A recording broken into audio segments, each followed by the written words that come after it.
नमस्कार दर्शकों, आप देख रहे हैं दिव्य हिमाचल टीवी। मैं हूं आपके साथ नानकी कौर। स्वागत है आपका हमारे खास कार्यक्रम जाहिर है में। इस खास सेगमेंट में बात करेंगे मुख्य अंतर्राष्ट्रीय, राष्ट्रीय और राज्य की कुछ खास खबरों की। इसके अलावा समाचार पत्र की प्रमुख खबरों पर नजर डालेंगे और बताएंगे आपको आज क्या खास है संपादकीय पृष्ठ पर। अंत में एक रोचक जानकारी भी आपको बताएंगे, तो बने रहिए कार्यक्रम के अंत तक। चलिए शुरुआत करते हैं कुछ अहम अंतर्राष्ट्रीय खबरों से। अमेज़न के जंगलों से 40 दिन बाद 4 बच्चों को रेस्क्यू करने वाले सेना के जवानों को कोलंबिया की सरकार ने सम्मानित किया है।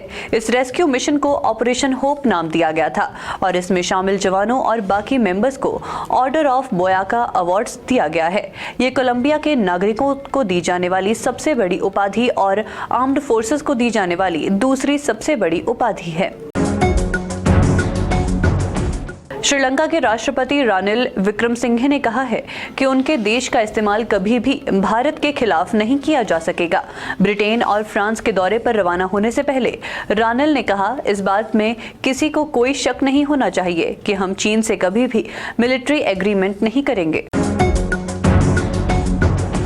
अमेरिकी H-1B वीजा धारकों के लिए कनाडा ने बड़ा कदम उठाया है। अब 10,000 अमेरिकी H-1B वीजा धारकों को कनाडा में आकर काम करने की अनुमति देने के लिए एक ओपन वर्क परमिट स्ट्रीम तैयार किया जाएगा। कनाडा के इमिग्रेशन मिनिस्टर सीन फ्रेजर ने 27 जून को इसकी घोषणा की। अब बात करते हैं कुछ राष्ट्रीय खबरों की। मणिपुर में 3 मई से कुकी और मैतेई समुदाय के बीच जारी हिंसा के चलते कई सरकारी कर्मचारी ऑफिस नहीं जा पा रहे हैं। छुट्टी का अप्रूवल लिए बिना ऑफिस से गायब इन कर्मचारियों के लिए सरकार नया नियम ला रही है। मणिपुर सरकार के एक अधिकारी ने बताया कि राज्य सरकार जल्द ही नो वर्क नो पे नियम लागू करेगी। सरकार ने सभी प्रशासनिक सचिवों से उन कर्मचारियों की डिटेल देने को कहा है जो राज्य में मौजूदा स्थिति के कारण काम पर नहीं आ रहे हैं।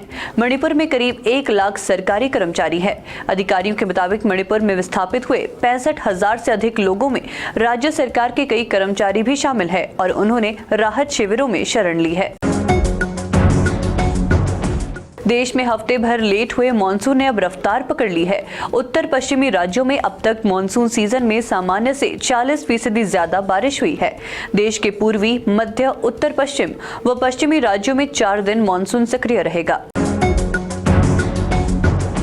ओडिशा के पुरी में 9 दिन बाद भगवान जगन्नाथ की बाहुड़ा यात्रा वापसी रथ उत्सव शुरू हो गया है। ये पुरी के गुंडीचा मंदिर से जगन्नाथ मंदिर तक होने वाली महाप्रभु की वापसी यात्रा है, जिसके लिए पुलिस की 180 प्लाटून को तैनात किया गया है।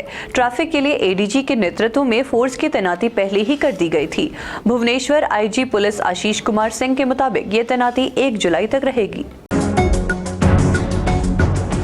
अब बात करते हैं हिमाचल की कुछ खास खबरों की। हिमाचल प्रदेश में भारी बारिश का दौर मंगलवार को भी जारी रहा। प्रदेश के नदी नाले उफान पर हैं। जिला चंबा के सलूनी में मंगली नाले का जलस्तर बढ़ने से राजकीय वरिष्ठ माध्यमिक स्कूल मंगली के 195 विद्यार्थी और शिक्षक फंस गए। नाले का उफान थोड़ा कम होने पर करीब 1 घंटे की कड़ी मशक्कत कर शिक्षकों और ग्रामीणों ने विद्यार्थियों को दूसरे छोर तक पहुंचाया। बीते वर्ष बरसात में ये पुलिया बह गई थी। प्रशासन आज तक इसका निर्माण नहीं करवा पाया है।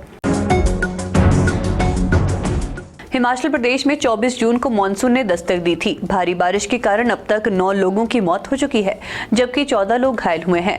4 घर पूरी तरह क्षतिग्रस्त, जबकि 28 आंशिक रूप से क्षतिग्रस्त हुए हैं। प्रधान सचिव राजस्व और आपदा प्रबंधन ओंकार चंद शर्मा ने बताया कि अनुमानित नुकसान लगभग 104 करोड़ रुपए का है। धौलाधार की बर्फ से ढकी पहाड़ियों के आंचल में बने अंतर्राष्ट्रीय क्रिकेट स्टेडियम धर्मशाला के लिए बड़ी खबर है। अक्टूबर से शुरू होने वाले 1 दिवसीय क्रिकेट विश्व कप के लिए पहली बार 5 मुकाबले इसी मैदान पर खेले जाएंगे। आईसीसी ने इसका शेड्यूल भी जारी कर दिया है। अब बात करते हैं समाचार पत्र की प्रमुख खबरों की। इलाहाबाद हाईकोर्ट ने मंगलवार को फिल्म आदिपुरुष के आपत्तिजनक डायलॉग के मामले में लगाई गई याचिका पर लगातार दूसरे दिन सुनवाई की। कोर्ट की लखनऊ बेंच ने कहा कि हर बार हिंदुओं की सहनशक्ति की ही परीक्षा क्यों ली जाती है। पंजाब सरकार की ओर से प्रदेश के शिक्षकों के लिए खुशखबरी है।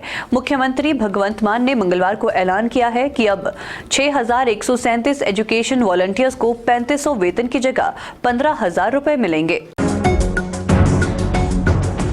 बिहार में दूसरे राज्य के रहने वाले भी शिक्षक बन सकेंगे।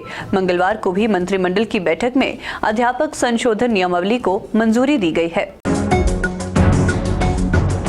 अब आपको लिए चलते हैं संपादकीय पृष्ठ पर। पहाड़ों पर चैन का अभिलषित व्याकरण पैदा ही नहीं हुआ और न ही विकास इसका पर्यायवाची ढूंढ पाया है। इस लेख को आप मानसून की घंटियां शीर्षक के साथ संपादकीय पृष्ठ पर पढ़ सकते हैं। इसके अलावा डॉक्टर वरेंद्र भाटिया द्वारा लिखा गया लेख विद्यार्थियों को यौन शिक्षा क्यों, राजेंद्र मोहन शर्मा द्वारा लिखा गया लेख बाल यौन शोषण की बढ़ती घटनाएं और चिलकों की छाबड़ी में अशोक गौतम द्वारा लिखा गया लेख बस प्रभु वही सब एज यूजुअल आप संपादकीय पृष्ठ पर पढ़ सकते हैं। और अब अंत में एक रोचक जानकारी। किराए के मकानों में रहने वालों को क्या क्या मुसीबतें झेलनी पड़ती हैं, ये उनसे बेहतर और कोई नहीं बयां कर सकता। एक हास्य अभिनेता के साथ कुछ ऐसा ही हुआ जब मकान मालिक ने उनसे ये कहकर 8,000 रुपए वसूल लिए कि उनके किचन में 4 चींटियां दिखी थी। सुनकर अजीब लगा होगा, लेकिन यही सच्चाई है। ये अजीबोगरीब मामला ऑस्ट्रेलिया के सिडनी का है। नाई पोस्ट की रिपोर्ट के मुताबिक ये अजीबोगरीब वाकया सिडनी के हास्य अभिनेता टॉम कैशमैन और उनके 2 रूममेट्स के साथ हुआ। कैशमैन ने बताया कि वे रूममेट्स के साथ बाहर गए हुए थे। इसी दौरान उन्हें रियल एस्टेट एजेंट की ओर से एक ईमेल आया जिसे पढ़कर वे दंग रह गए। कैशमैन तब सिडनी कॉमेडी फेस्टिवल गाला में परफॉर्म कर रहे थे।